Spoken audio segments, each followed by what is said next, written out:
Alright, back with another video. Uh, Here's the build as it currently sits. A lot has changed, as you can see. Uh, yeah, the car has been used, and abused. Chassis is a little warped there, but everything else is holding up pretty solid on it. As you can see, got the speed meter on there. So with the old gearing I was running a 45 pinion with a 34 on there on the spur. I got up to about 111 on 4S, and that was about the limit I could get it on without blowing up ESCs. So the other ESC, as you remember, had two cap packs and all that stuff, and I think there was a fan hooked up here, and I don't know. I think the body I had on it was rubbing the fan, and it shorted out the ESC, and it was just a nightmare. So I sent that away, and I got a whole bunch of ESCs. It's like an ESC graveyard over here. I got two here. I got one in my car. Anyway, so well, that's like $1,000 worth of fucking ESCs if you think about it. It's with the plus the one they have already. So yeah, I figured this all out. So I got to a 111. It's really pushing the system. I switched it to 6S with everything set up as it was before previous. Everything was open. And I got up to 130. And that wasn't a full pass. I got up to 130. Car was still all over the place. So I took it off the road for a while. As you can see, it got in a couple of scuffles. Changed the servo and tightened all the supports up. Found a crack on this support. I epoxied that. Got the car straight now. It drives perfectly straight. Changed my gearing. And now I am running a 39, 36. So I'm only 3 teeth separation.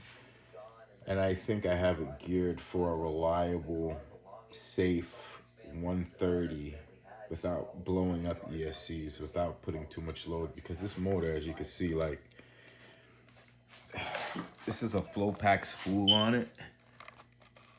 And you can see how long this can is. It is a big freaking motor. It is huge. It's a huge motor. It's huge.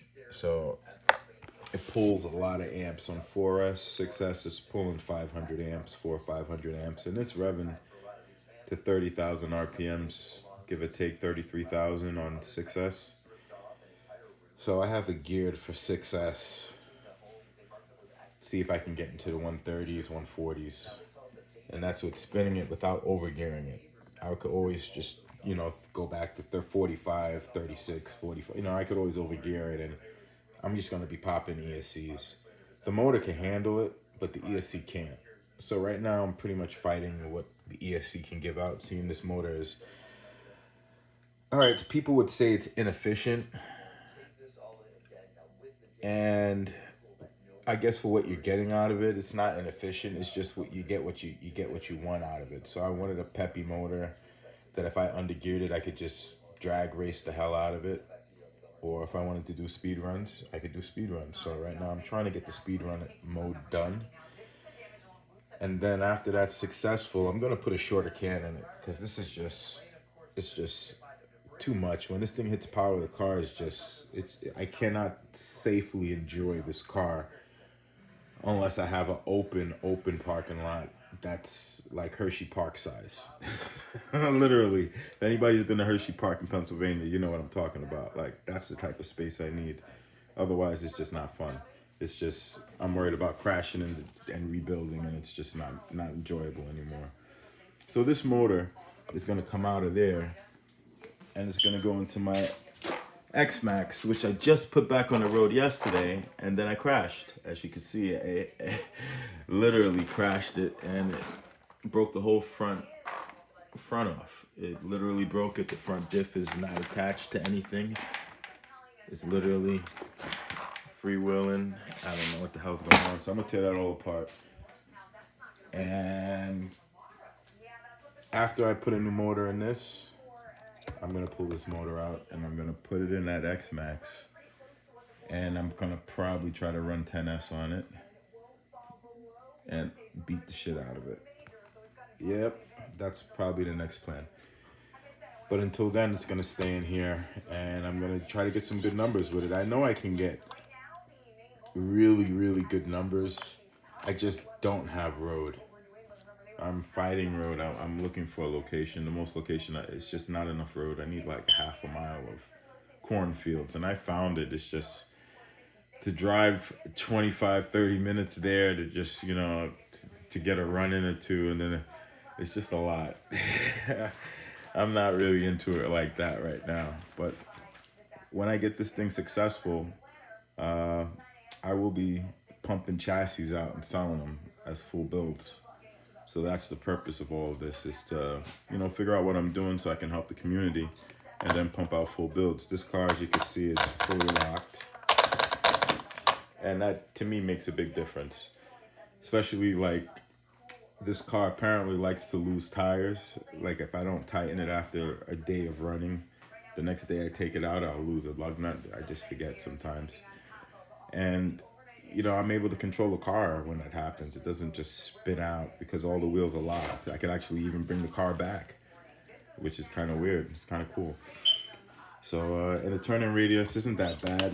Drifting, not so much, but donuts, easy. The car has a lot of power, so if I need to turn it around, it'll whip around. It has no problem. So, yeah, that's the way I'm running it. I would run it with another kill mode kill pack. I'm probably gonna pick up another one again. After I burnt up that other ESC, I sold it along with another. I had a 2900. I sold that to a good friend of mine so they can make some good passes, some good drag hits with it. Hopefully they put it to better use than I did. And yeah, that's where I'm at. I hope you guys enjoy. Yeah, it's a neighborhood kitty, sir. He's loved by everybody. You guys take care. Ladies and gentlemen, enjoy. I hope you guys enjoying some speed or enjoying whatever you're doing. And you guys will be around when I build this too. I'll make some videos. I don't share them as fast as I should, but again, this is a 2.8 diff, fully locked front and rear. If you want to lock your diff, just open it up. Throw some, not this one. I didn't use this to lock my diffs. I actually use this to do my new body. Here it goes. Yeah, just the new body I just put together for the car. Finally got it finished. Got the light in the front so I could see. Got the light in the back. But I use this to Permatex my wings, and then I just throw some screws on there. So yeah, I use that for this. To do the diff, I don't have it around me somewhere, but I had another thing. I think I used Gorilla Glue, steel epoxy or some shit. I don't know. It bonds everything together. And this is what I use on my bearings. Just so you know. Works for me. I don't know what everybody else is using, but I just slap it on the spools, right in the spool right there real quick. Just throw it in the bearings real quick once every couple of days, or once every couple of hits if I feel like I need to. And I haven't had a problem. Unless I crash. And I have crashed, and this motor did strip out 2 screws, came out of this, and hit my perfect pass drive shaft. And that is right here. As you can see, it cracked. It hit it, split it. And on the next turn, I put the car back together, it's shattered. But I'm gonna pick it up again. I actually like them. They've held up great through everything, but this is a very heavy motor, and it broke out of the mount, literally smacked into it and cracked it. So that's what hit it, not the power. So I'm running the front drive shaft with the flow pack spool, flow pack baby, and I got the flow pack cap pack.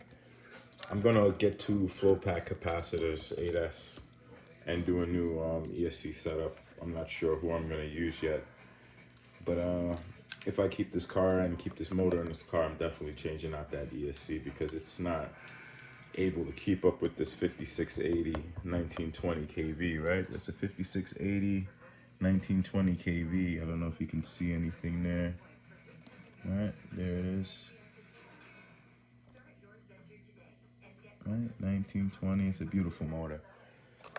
Beautiful motor. Only thing I would rather get this in a CM, so I'd probably gonna pick up a 5670 CM, just because the rotor is just a better rotor inside. It'll hold up to the heat much better. It won't. This one already, I've had some issues with the shimming of it. I've had to reshim the inside of it because it just had way too much play. But outside of that, you know, I'm mechanically inclined, so I guess that worked out. And RC Innovations, I've had multiple crashes with this chassis, man. I mean, like, I've had, this is why I'm running the GRPs. I've had one of these actually peel out on me, and the car whipped around 90 degrees, slapped into the wall. And as you can see, yeah, smacked the it really whacked it. I broke this control arm, broke this control arm in the process. It was a nightmare. Put the car back together though. This whole chassis though, it's great. I even bent the front aluminum lip a couple times to put it back together. It's great. It's great. And I still have a backup bent chassis I could put together once this isn't ruined. So, all right. Sorry for the bladder, the babble. Hope this helps anybody who's interested in the hobby. I'm just sharing my mind at 4 in the morning, 5 in the morning. You guys drive safe, no crashes. Take care.